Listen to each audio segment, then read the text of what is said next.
drag queen, or perhaps you're gay. Is there a point to all these fancy clothes, with all these buckles from your head down to your toes?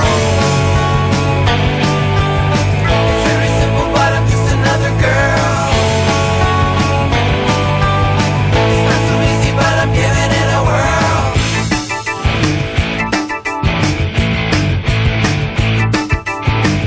Is there something that you're trying to prove, with all the makeup and the way you move? Are you looking for some sympathy? No, I'm trying to be the best girl I can be. It's very simple, but I'm just another girl. It's not so easy, but I'm giving it a whirl. Like my martini stride, cosmos I won't deny. Smoke those long cigarettes. Thank God I'm not dead yet. Done all these crazy things, short of a wedding ring. Just a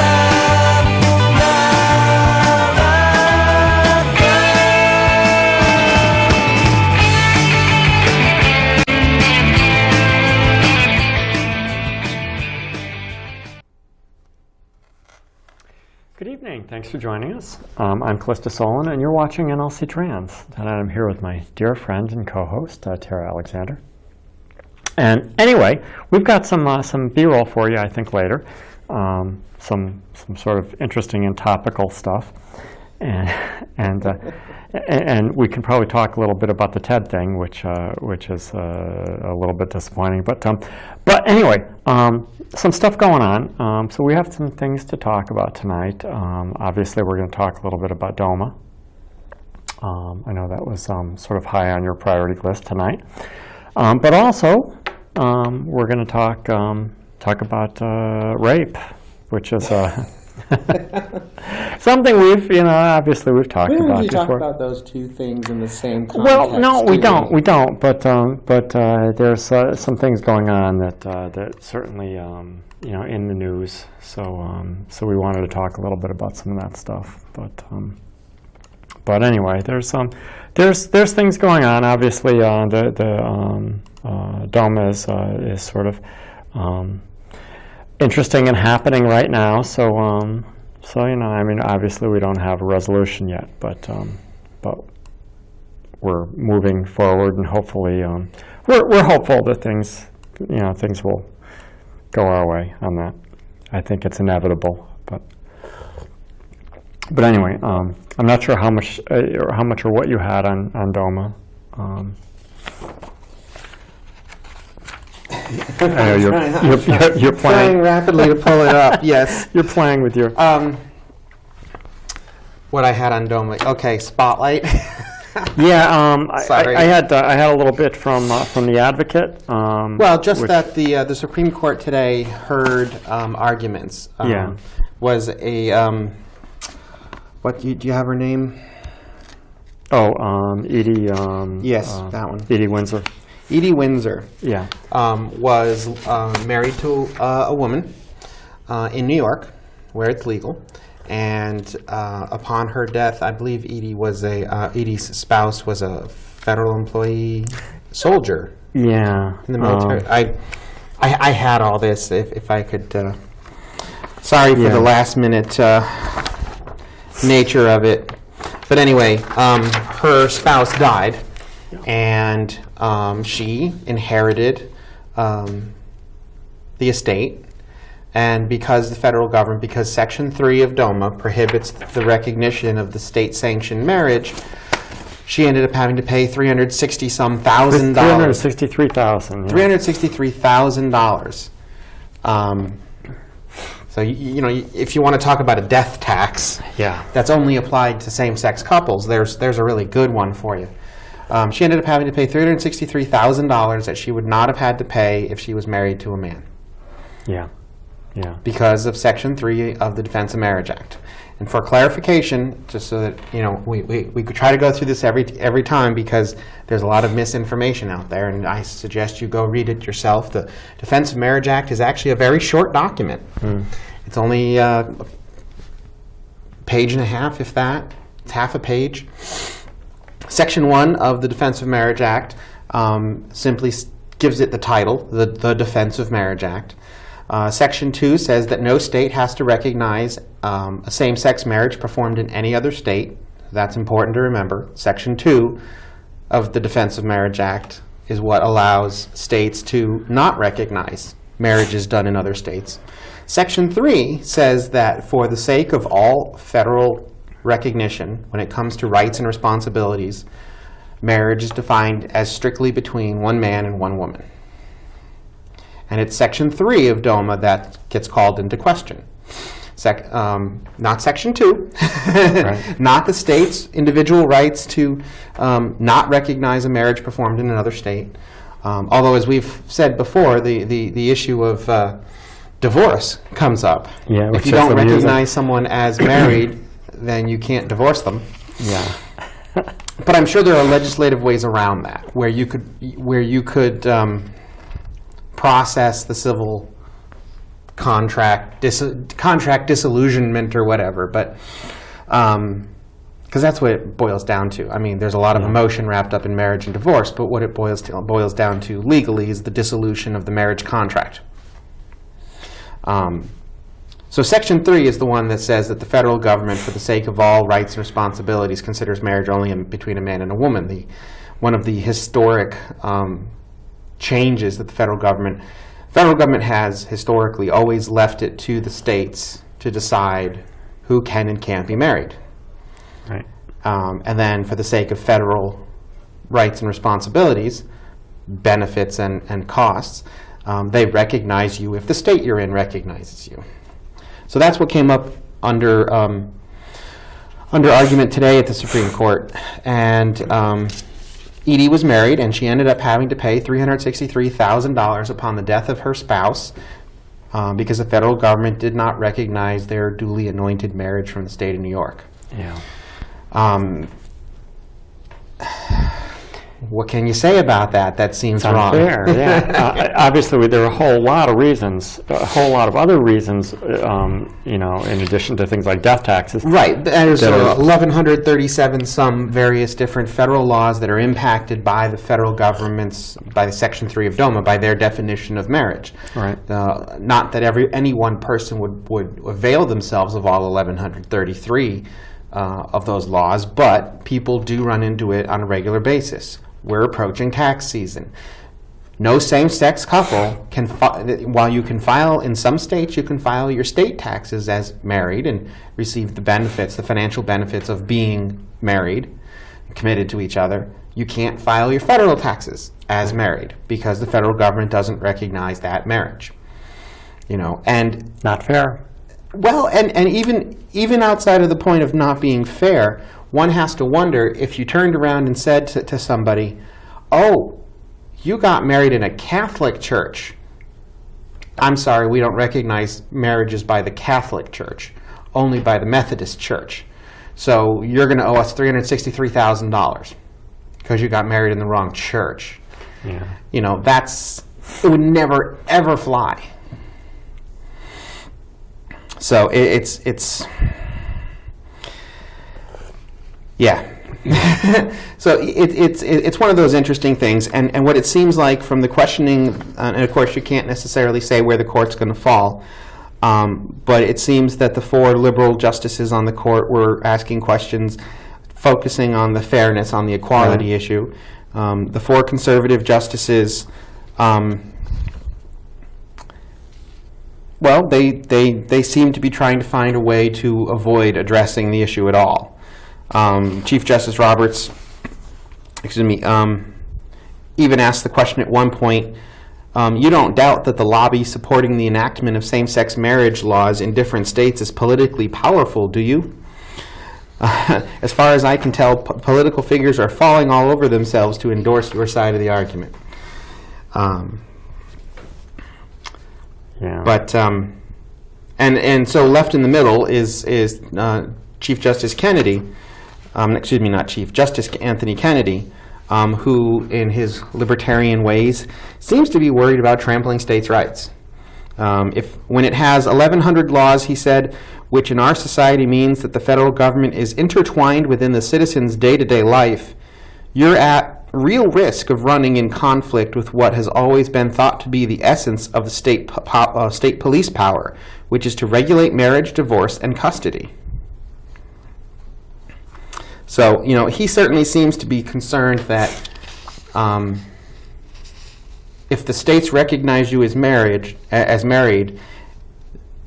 I should say that the first question that came up is whether or not there was a question at all, whether or not given the roundabout way that they got there, Right. That the executive branch, President Obama and the Justice Department, while saying that the law while saying that Section 3 of DOMA was unconstitutional and was not enforceable, went ahead and appealed the lower court decisions. The lower court decisions had been made in favor of Edie, saying that this violates the fair and equal treatment. Oh, well, I forgot the phrase now, but fair and equal treatment under the law. In fact, it was I think it was Justice Ginsburg who said that you have, in one hand, you have heterosexual marriage, which is a full marriage, and same-sex marriage is the skim milk version. Milk, yeah. Skim milk marriage. Skim milk marriage. Yeah, I like that. So yeah, we'll see what happens, but it's going to be interesting, certainly, at the very least, and and on we go. In any event, certainly, it looks like in the end, Edie will at least prevail and probably not have to pay the $363,000, right? Which I'm assuming, and I don't know that many specifics, but I know that in probate and when you're talking about inheritances, family members, depending on how close you are, there's different rates of taxation for inheritance depending on where you are. Whereas a spouse is, I think, the least, and it progresses from there. So if you're not considered to be related, not to be a spouse, right, then you pay whatever the most the most significant tax rate would be, which I'm sure is where that $363,000 number is coming from. It was probably the difference between what she should have paid and what she actually has to pay. So, United States v. Windsor. Yeah. So we will certainly keep you posted on this and see where it goes. Well, and one of the things, I guess I'm going to get off on a little side tangent unless you wanted to cover something else. No, go ahead. I know I tend to go on about this every time the question of marriage comes up, because what you inevitably hear is you hear people talking about, you're smiling. No, go ahead. Yeah, I know. The historical view of marriage. In fact, I'm going to have you do some talking because I want to find it, but I've gone and forgotten his name now, just as well. One of the senior policy analysts for the Family Research Council had said in an interview this past weekend when they were talking about the then upcoming arguments that marriage and similar arguments were made today and not today, yesterday when they were giving testimony on California's Prop 8 challenge, that marriage has a base in procreation, and that marriage between heterosexual parents of the child are the only way that you can pass on the biological benefits of marriage. Which struck me, I wish I had the quote directly, because the way he said it struck me as horridly insulting, mostly because while there have been a number of studies that have shown that a two-parent household is better than a one-parent household, the notion that there's a biological imperative that can only be passed on to a child from their biological parents is basically is akin to saying that any single parent child has, if it can only be passed on by biological parents, then how does that work? I mean, you've already passed on the biological element, so there's some spiritual bond between them that they would lack in a single parent household and would never be able to establish in a foster or adoptive household. Yeah. I have several friends whose children, some of their children are not their own biological children. Anytime that you marry a single parent, the kids come along. Right, and it's very common. It's very common these days, and it's great to see that those kids are getting two parents, even if one of them's not biological. But the Family Research Council is even diminishing those heterosexual two-parent households by saying, you're not the biological parent, you are not capable of passing on that biological component. Yeah. And It's insulting. it's really frustrating. It really, really is. On top of which, the argument's been made repeatedly, and was even made yesterday, that marriage in this country has never had a requirement for children.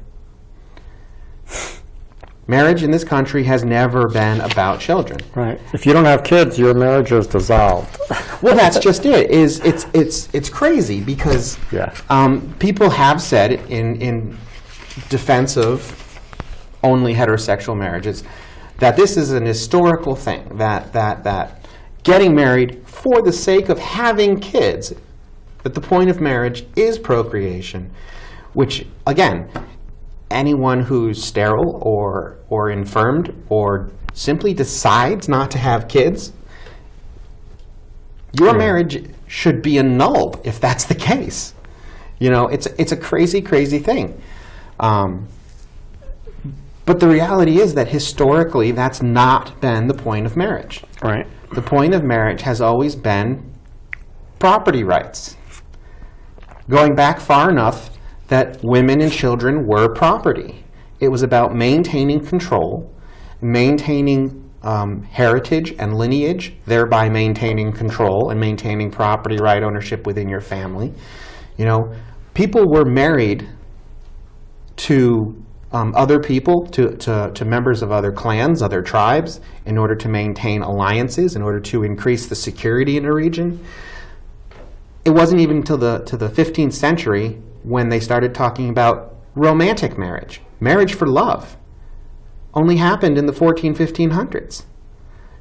Prior to that, well, what was the line from the movie? Only poor people can marry for love. Only the poor can marry for love. Yeah.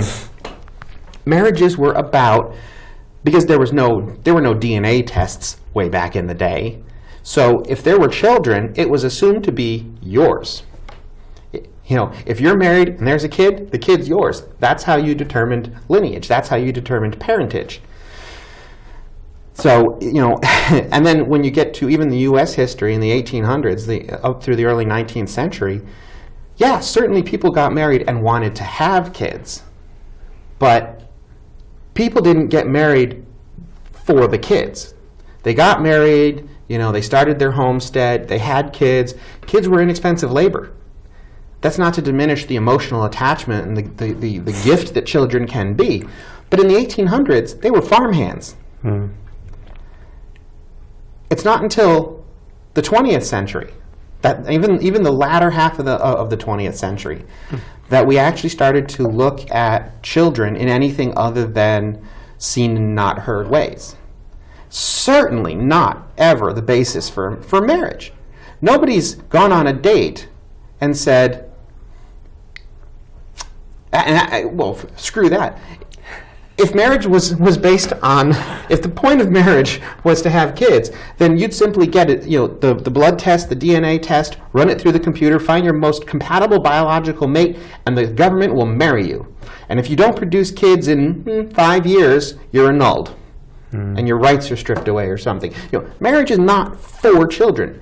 People may decide not to marry someone because they do or don't want to have kids and it doesn't agree with your own position, what you're looking for. And potentially people have gotten divorced because you couldn't have kids. Or lost their heads. Or lost their heads. But, you know, the notion that I want kids, you want kids, let's get married. Without there being any other reason, marriage has been either about control and property, or, you know, in the last couple centuries, the idea of romantic marriage, of emotional marriage, of being married to someone you love and care about, to spend the rest of your life with, rather than getting married and coming to care about the person you married. You care about the person and then marry them. Yeah. But this hyper focus on children that we have in our society has only occurred in the latter half of the 20th century. I mean, people must forget that the child labor laws weren't written in 1200. They were written in the early mid 1900s. Mm. And by the same token, you know, this notion that marriage has and always will be blah blah blah. In this country, fortunately, you know, the government doesn't force you into one religious belief. So don't force the rest of us to follow yours. Amen. Sorry, I'm trying to find a point to stop at. Yes. No, you're absolutely right. Because on this topic, I can go on. Yeah, and we could probably devote a whole show to that. And would be could probably devote a whole show to me ranting about the inequities. Probably would be a good thing to do. But we do have some B-roll for you a bit later, and so we should probably talk about some things. Okay. Obviously, you know, one of our focuses tonight was going to be certainly rape, which is certainly an unfortunate thing that happens a lot. I believe one in three women.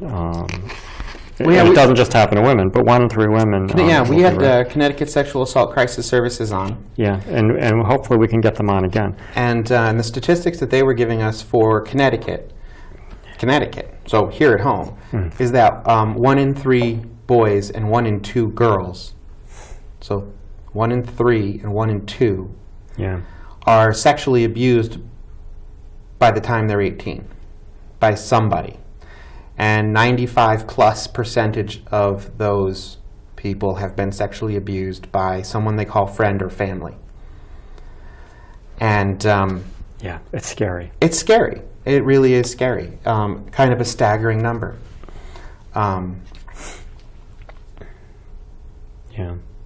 You know, 50% of the girls and 30% of the boys, by the time they're 18, have been sexually abused. Now, that doesn't necessarily mean forced intercourse. That doesn't necessarily mean, you know, forced penetration. But sexual contact with a minor is rape. Because legally, a minor, anyone under the age of consent, means they're not old enough to consent. And one of the things that we're going to talk about, and stop me if you want to go, because... No, I'll read this, or you can read that. Go ahead, whatever. I was just going to read a bit about this case that were certainly there are a bunch of cases in the news. There's the Steubenville, Ohio case, which you're probably all familiar with by this time. But it's happened again, this time in Torrington, right here in Connecticut, and so that's kind of what got us onto this subject. So I know you came home upset about this. I had not heard about this, being that I was sort of out of touch today. But I'll just read this to you quick. This is from ABC News for a little background, if you like, and then we can talk about that. But this is about the Torrington case. And this is the really unfortunate thing, you know, and one of the things we need to talk about. But is the sort of social media thing that happened here.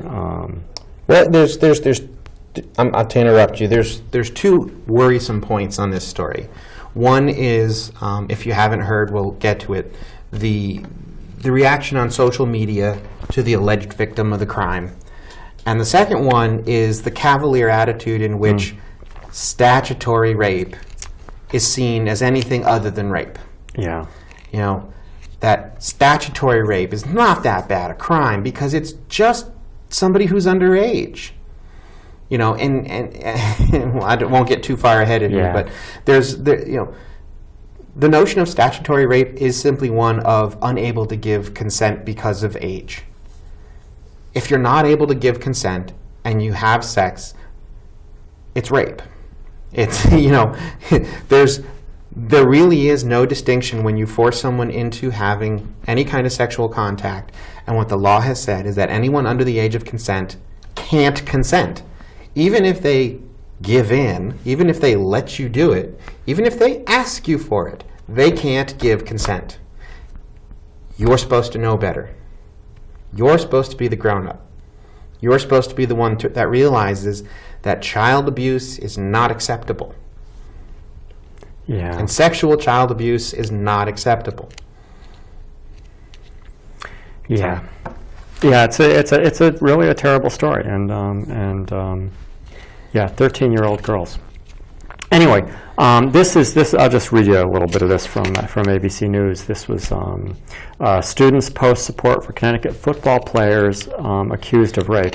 Across social media platforms like Twitter and Instagram, students in Torrington, Connecticut continue to express support for 18-year-old high school football players Gonzalez and Toribio. And they're 18 years old. They're 18 years old. They're adults. They're accused of having sex with 13-year-olds. And when the 13-year-olds brought allegations, their peers at school, their peers in the community, lit up. Yeah.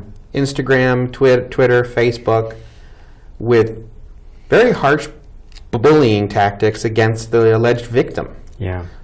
Well, she was hanging out with older guys. Oh, she shouldn't have gone to the party if she didn't want to have some fun. Everyone knows she's a slut. Well, there are actually two girls, two 13-year-old girls, yeah. But yeah, it was, and obviously with Steubenville, Ohio, when the girls passed out. It's like, how can you not say that this is rape? But anyway, yeah. So it was two 13-year-old girls in Torrington, two 18-year-old boys.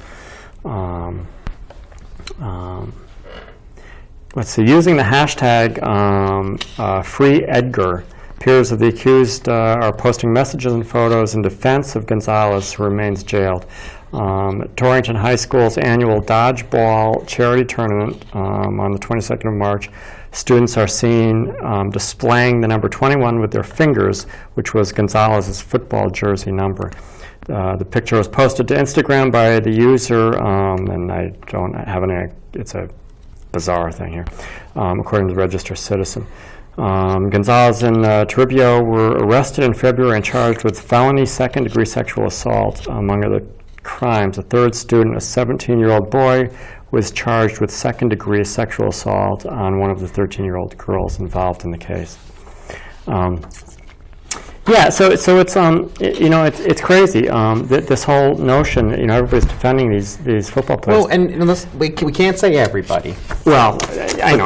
There's a large, active, vocal group of kids who, when this news story broke late last week, actually, I'd have to look and see exactly which day it broke, but it's been in the news for a couple of days. And the national media has been entirely outraged by it, so certainly these kids have heard that, and they continue. And even when there was a fundraising awareness event at the school, there were people there showing support for the... The actual court case will get settled, and hopefully the truth will come out, and whatever happened, happened. And there's nothing wrong with believing the guys are innocent.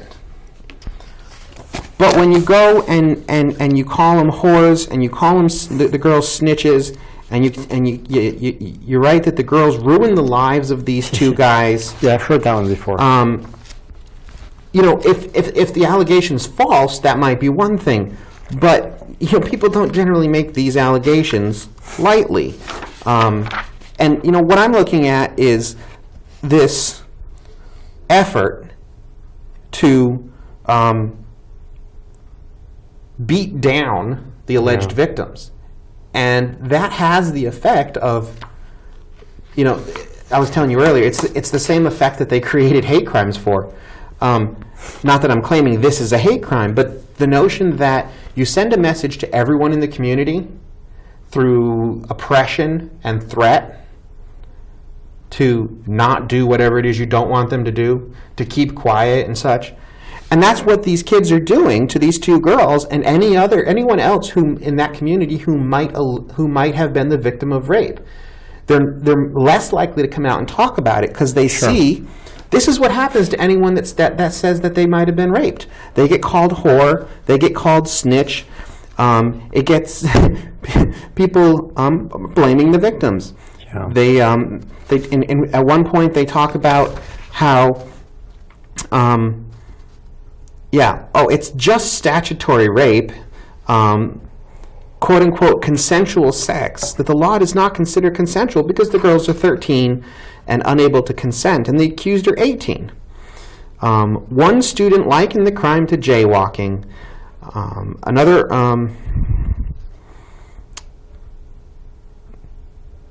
I lost the quote now.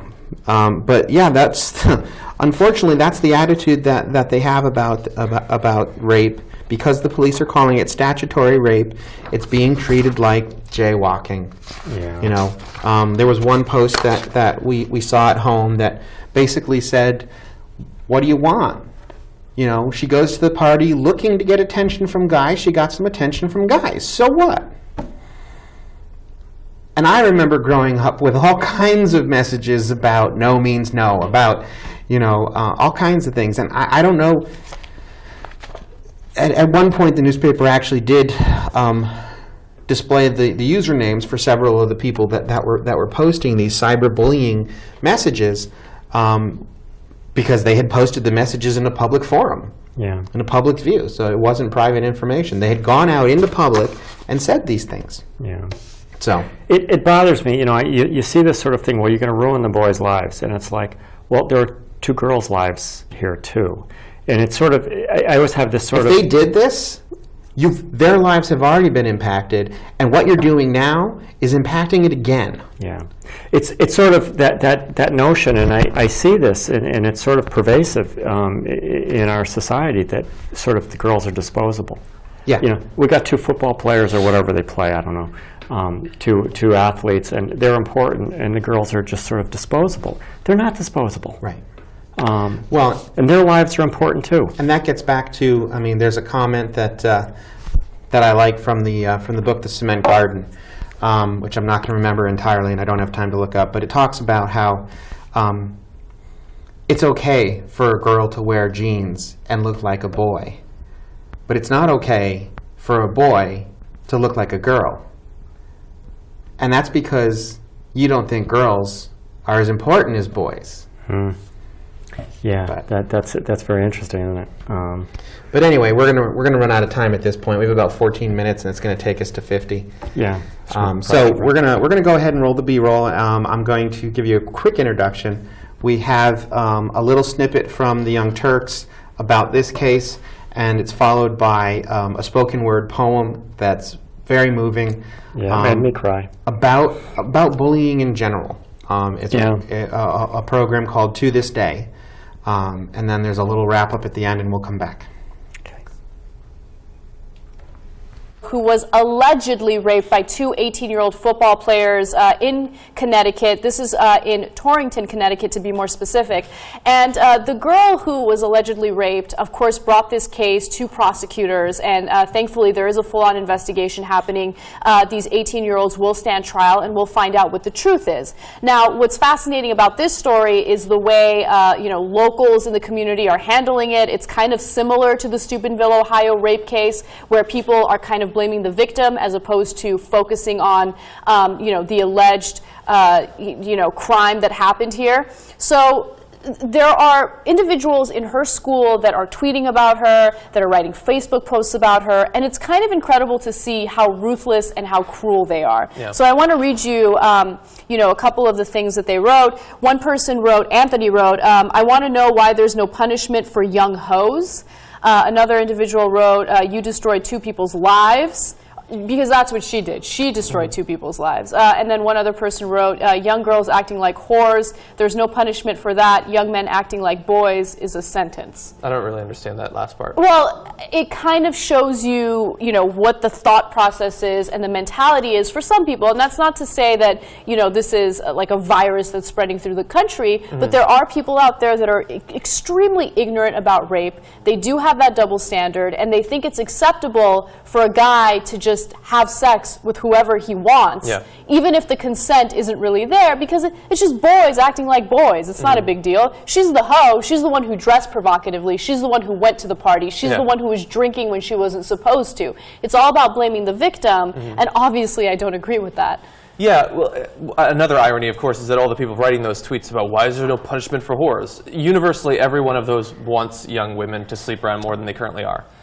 But just don't, get any guy in trouble for her raping you, of course. You can't freaking win. Okay, so this is my biggest piece of advice to high school girls and college women, okay?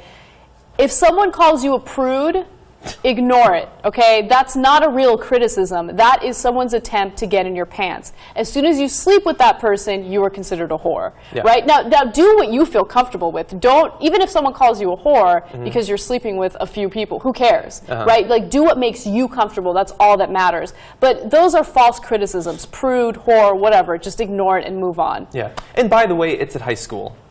I know. Just get out of high school, man. Who cares about, destroyed their lives. And I'm going to refer more to the Steubenville guys. These are the types of guys that are going to carry women around taking pictures of them, Instagramming pictures, talking about how they're dead and they want to rape them anyway. Their lives weren't going to be that awesome, actually. They seemed like awful people. Their brain might not be fully developed at that point, but to the extent that it was developed, it had not developed in a particularly positive fashion. And so we have the case that's going on here, but we also obviously have the comments. And as you said, the comments are very similar as what came out in the wake of the Steubenville ruling. There's actually a blog that collects those. A lot of the comments are even from women, which is even more mind-blowing.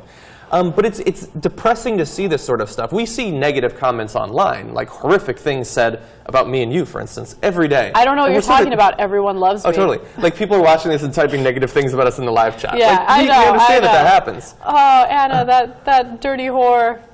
That's the worst thing you could come up with. No, they've said some pretty terrible things. Yeah. But, look, I'm a public figure, so I expect that kind of stuff, and it's fine. But for a rape victim or an alleged rape victim, it's a completely different story. There are certain online trolls that will go onto, rest in peace Facebook pages. Like, let's say a family member passed away, and, another family member creates a Facebook page in honor of that person. Yeah. There are literally trolls that will look for those pages just to write hideous, heinous things. And it's like this obsession with, getting a rise out of people. But in this case, obviously, this is different. This is about slut shaming, even though she probably isn't even a slut. This is all about making the victim feel bad because she had the audacity to speak out against their town celebrities. And those are the athletes, the football players, the people that others look up to, which is little towns that don't necessarily have much going for them apparently are very quick to rally around their high school football players. Look, I know high school football is very popular around the country. That's fine. When they start raping people, pay attention to the baseball team for a season, maybe. Maybe they're not raping people and also doing well. But it's sad to see this stuff. It's 2013. We live on the coast. Obviously, that puts us in somewhat of a bubble. But we expect people to be better than this. But the problem is that while we live in a modern world and it's advanced in a lot of ways, it doesn't ask much of its people. And it doesn't expect that people living in the modern world are going to be advanced. And we don't expect much of people. We think that just because we've created the internet and you can communicate and you can learn anything you want. If you wanted to go and take a class on particle physics right now, there are places where you could do that for free and you can be taught by the same professors that teach at Harvard. But we don't expect people to do that. And if you actually take an interest in doing things like that, you're a geek or you're a nerd. We're going to make fun of you because why aren't you watching the Kardashians and why aren't you...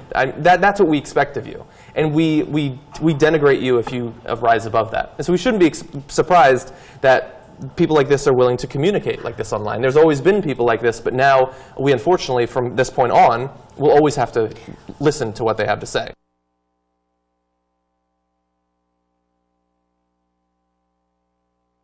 When I was a kid, I used to think that pork chops and karate chops were the same thing. I thought they were both pork chops. And because my grandmother thought it was cute, and because they were my favorite, she let me keep doing it. Not really a big deal. One day, before I realized fat kids are not designed to climb trees, I fell out of a tree and bruised the right side of my body. I didn't want to tell my grandmother about it because I was scared I'd get in trouble for playing somewhere I shouldn't have been. A few days later, the gym teacher noticed the bruise and I got sent to the principal's office. From there, I was sent to another small room with a really nice lady who asked me all kinds of questions about my life at home. I saw no reason to lie. As far as I was concerned, life was pretty good. I told her whenever I'm sad, my grandmother gives me karate chops. This led to a full-scale investigation, and I was removed from the house for 3 days until they finally decided to ask how I got the bruises. News of this silly little story quickly spread through the school, and I earned my first nickname, Pork Chop. To this day, I hate pork chops. I'm not the only kid who grew up this way, surrounded by people who used to say that rhyme about sticks and stones. As if broken bones hurt more than the names we got called, and we got called them all. So we grew up believing no one would ever fall in love with us, that we'd be lonely forever, that we'd never meet someone to make us feel like the sun was something they built for us in their tool shed. So broken heartstrings bled the blues as we tried to empty ourselves so we would feel nothing. Don't tell me that hurts less than a broken bone. That an ingrown life is something surgeons can cut away, that there's no way for it to metastasize, it does. She was 8 years old. Our first day of grade 3 when she got called ugly. We both got moved to the back of class so we would stop getting bombarded by spitballs. But the school halls were a battleground where we found ourselves outnumbered day after wretched day. We used to stay inside for recess because outside was worse.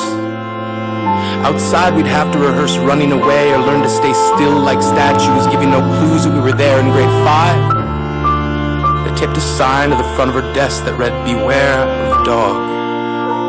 To this day, despite a loving husband, she doesn't think she's beautiful because of a birthmark that takes up a little less than half her face. Kids used to say she looks like a wrong answer that someone tried to erase but couldn't quite get the job done. And they'll never understand that she's raising 2 kids whose definition of beauty begins with the word mom. Because they see her heart before they see her skin. Because she's only ever always been amazing. He was a broken branch grafted onto a different family tree. Adopted. Not because his parents opted for a different destiny. He was 3 when it became a mixed drink of 1 part left alone and 2 parts tragedy. Started therapy in 8th grade, had a personality made up of tests and pills, lived like the uphills were mountains and the downhills were cliffs, 4/5 suicidal, a tidal wave of antidepressants, and an adolescence being called pauper. 1 part because of the pills, 99 parts because of the cruelty. He tried to kill himself in grade 10 when a kid who could still go home to mom and dad had the audacity to tell him, "Get over it." As if depression is something that can be remedied by any of the contents found in a first aid kit. To this day, he is a stick of TNT lit from both ends. Could describe to you in detail the way the sky bends in the moments before it's about to fall. And despite an army of friends who all call him an inspiration, he remains a conversation piece between people who can't understand. Sometimes being drug-free has less to do with addiction and more to do with sanity. We weren't the only kids who grew up this way. To this day, kids are still being called names. The classics were "Hey stupid," "Hey spaz." Seems like every school has an arsenal of names getting updated every year. And if a kid breaks in a school and no one around chooses to hear, do they make a sound? Or they're just background noise from a soundtrack stuck on repeat when people say things like "kids can be cruel"? Every school was a big top circus tent, and the pecking order went from acrobats to lion tamers, from clowns to carnies.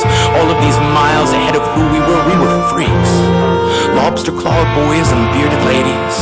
Oddities juggling depression and loneliness, playing solitaire, spinning the bottle, trying to kiss the wounded parts of ourselves and heal. But at night, while the others slept, we kept walking the tightrope. It was practice, and yes, some of us fell. But I want to tell them that all of this is just debris left over when we finally decide to smash all the things we thought we used to be. And if you can't see anything beautiful about yourself, get a better mirror. Look a little closer. Stare a little longer. Because there's something inside you that made you keep trying despite everyone who told you to quit. You built a cast around your broken heart and signed it yourself. You signed it. They were wrong. Because maybe you didn't belong to a group or a clique. Maybe they decided to pick you last for basketball or everything. Maybe you used to bring bruises and broken teeth to show and tell but never told. Because how can you hold your ground if everyone around you wants to bury you beneath it? You have to believe that they were wrong. They have to be wrong. Why else would we still be here? We grew up learning to cheer on the underdog because we see ourselves in them. We stem from a root planted in the belief that we are not what we were called. We are not abandoned cars stalled out and sitting empty on some highway. And if in some way we are, don't worry. We only got out to walk and get gas. We are graduating members from the class of We Made It. Not the faded echoes of voices crying out names will never hurt me. Of course, they did. But our lives will only ever always continue to be a balancing act that has less to do with pain and more to do with beauty.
Well, welcome back.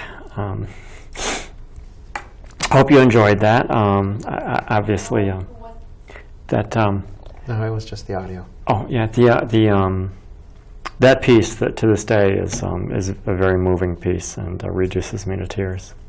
But and clearly we're going to run out of time very quickly, so we're going to need to probably continue some of this stuff on another show.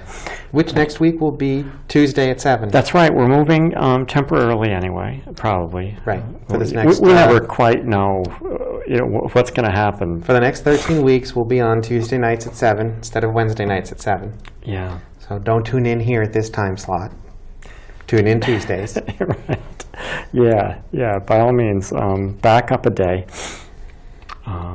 But yeah. So that we may change back in the future. Probably will. So we'll see what happens. But we are going to run out of time, and so anyway, hopefully. Was it Pablo? Yeah, we Pablo. We want to say thank you for calling in and for your good wishes. Yeah, thanks. But we're going to be out of time, so we will say good night. Thank you so much for joining us, and we will see you next week. We'll continue our conversation next week, Tuesday at 7. Anyway, bye-bye.